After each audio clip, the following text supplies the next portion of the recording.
Hi all, I just want to give you a quick sort of few-minute introduction to one of the first readings you're going to be doing for the class. It's a one-act play by a contemporary playwright named Michael Hollinger. And the first thing I'll point out about this play is that Hollinger is actually a contemporary playwright. A lot of times we sort of get this misconception that writers can only be really good if they're dead and gone, but Hollinger is still living, he's still working, and so this is a very contemporary, still evolving in some ways, piece of literature. So keep that in mind as you're reading it.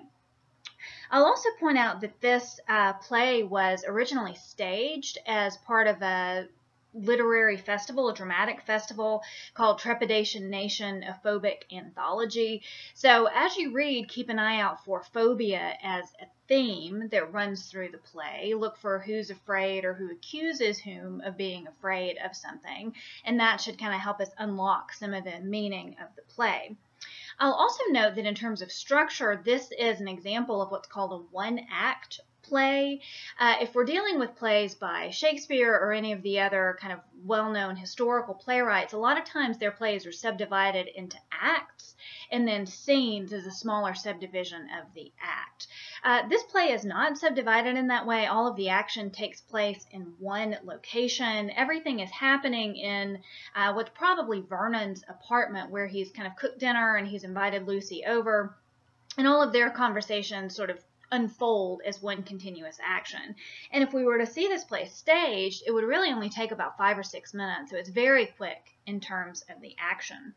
As you read this play, or as you get ready to read this play, let me, if I can, just draw your attention to the stage directions at the top of the page. This is on 1385 in your textbook. So stage directions, remember, are the little notes that a playwright leaves to the director, leaves to the producer and the actors about how the stage should be set or how characters should behave as they're on the stage. So the stage directions here say, lights up on Vernon and Lucy sitting at a small dining room table eating. So if we were seeing this play staged, the very first thing that we would see would be these two characters facing each other across a dining room table. So very quickly, very visually, we get the suggestion about their relationship, that they're in private, so they seem to know each other pretty well.